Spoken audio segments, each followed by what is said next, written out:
حضرت ام المومنین حضرت عائشہ صدیقہ بنت صدیق، محبوب رب العالمین، سچے باپ کی سچی بیٹی، پاکیزہ نبی کی پاکیزہ بیوی، سارے مومنوں کی ماں، وہ عائشہ جس کو عرش اعلیٰ سے فرشتوں کا سلام آتا ہے، پوری نسل انسانی میں تنہا خاتون ہے، دوسری کوئی شریک نہیں اس میں۔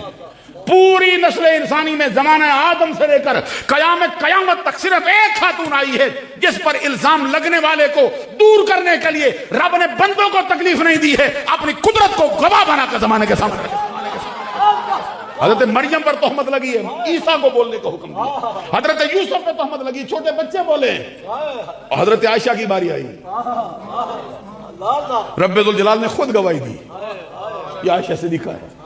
اور پھر سرکار کی بارگاہ میں بھی ان کو جو قدر ملتی ہے بارگاہ رسالت سے، اس کا حال کیا ہے؟ سرکار دو جہاں نے فوراً ہی فرمایا، سرکار نے فرمایا اللہ کی قسم اپنی بیوی عائشہ میں سوائے بلائی کے کچھ نہیں پڑتا۔ یہ 4 مقام پر یہ حدیث آئی ہے جس کا یہ ترجمہ میں نے پیش کیا۔ حضرت اور سرکار نے اپنے غلاموں کو بلا کے امتحان بھی لیا، تھوڑا سنا دوں؟ حضرت عائشہ کی عظمت بھی اپنے ذہن میں رکھو۔ سرکار نے سب سے پہلے حضرت علی کو بلا کے پوچھا، علی بول تو کیا کہتا ہے عائشہ کے بارے میں؟ حضرت علی کا بھی امتحان ہوا ہے، سرکار نے حضرت علی سے پوچھا تو کیا کہتا ہے عائشہ کے؟ حضرت علی کیا کہتا ہے؟ حضرت کہتے سرکار ہمارے پاس اس کے 2 جواب دیے ویسے حضرت علی نے کتابوں میں، ایک بہت مشہور ہے، ایک ذرا کم بیان ہوتا ہے۔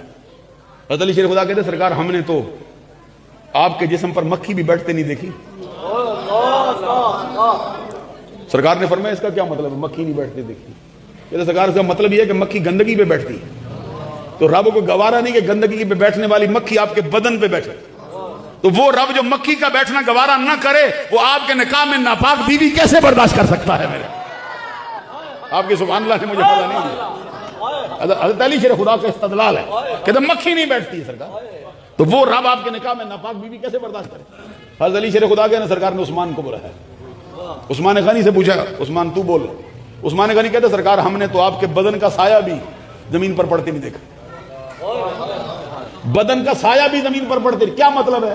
اور میں کہیں کسی ناپاک آدمی کا قدم آپ کے سائے پہ نہ آ جائے، وہ رب جو سایہ گوارا نہ کرے کہ ناپاک آدمی کا قدم آپ کا سائے پہ نہ پڑ جائے، وہ ناپاک بیویاں کیسے برداشت کر سکتا؟ دونوں گئے ہیں، پھر سرکار نے فاروق اعظم کو بلایا، فاروق اعظم سے پوچھا نا، تو فاروق اعظم کا جواب فتاوی رضویہ میں ایک مقام پہ حضرت نے حضور مولا علی شیر خدا کے علم پر بہت گفتگو کی، بہت کمال کیا، جو لکھ سکتے تھے لکھا ہے، اور اس کے بعد کہا یہ علم علی ہے، علم علی ہے، اتنا کہہ کے پھر کہتے ہیں اس سے اوپر علم عمر ہے۔ اب سبحان اللہ دیکھو، مجھے ایک آدمی نے کہتے ہیں میں نے آپ کی تقریر سن کے آگے کہہ دیا، تو بڑا پریشان تھا، میں گھبراتا کہ وہ ذمہ داری فقیر کی ہے، کہتے یہ ملا نہیں، میں کہ ہم ابھی کلپ بھیجتے ہیں، میں ابھی بھیجا میں نے اسی وقت دیا، لوگ کہتے ہیں آپ کا شکریہ ادا کر۔ اعلیٰ حضرت امام محمد رضا کہتے ہیں یہ علم علی ہے، اس کے بعد کہتے ہیں اس سے اوپر علم عمر ہے، اور پھر کہتے ہیں اس سے اوپر علم ابو بکر ہے۔ صحیح عقیدے اپنا لے اہل سنت والے تعلق۔ اب فاروق اعظم کو بلایا، عمر تو بول، حضرت علی کا جواب سنا، حضرت عثمان غنی کا جواب سنا، عمر کا بھی سنو۔ حضرت عمر کہتے سرکار یہ نکاح میں نے کروایا، جوان کی شان دیکھنا، کہتے سرکار یہ میں نے کروایا ہے، فرمایا نہیں۔ کہتے ابو بکر نے کروایا، فرمایا نہیں۔ سرکار آپ نے اپنی مرضی کی ہے، یہ عمر ہی بول سکتا ہے اور تو کوئی نہیں بول سکتا۔ کہتے سرکار آپ نے اپنی مرضی کی ہے، فرمایا نہیں میں نے مرضی نہیں کی۔ حضرت عمر کہتے سرکار پھر رات سے پردہ تو اٹھاؤ نہ میں نے کہا نہ ابو بکر نے نہ آپ نے مرضی کی، تو حکم کس نے دیا؟ سرکار نے فرمایا اس کا حکم رب نے دیا ہے۔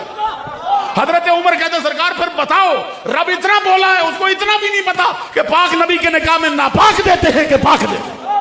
اتنا کہہ کے عمر نے کہا سبحانک ھذا بہتان عظیم، آقا آپ بھی پاک، آپ کا رب بھی پاک، رب کی عطا سے عائشہ بھی پاک، یہ کھلا ہوا بہتان ہے جو لوگوں نے لگایا۔